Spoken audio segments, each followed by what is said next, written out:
This is the little doll that started moving by itself after I came in here to clean up after my granddaughters were here. I was cleaning up the toys in here by myself. Didn't touch this doll and it started moving just like this. I got goosebumps from my head to my toes, and I left the room for a while and then came back in and cleaned it. And there's the haunted Barbie car.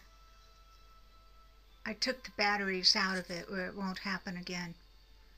If I was here by myself and that car started driving around by itself, that'd be really scary.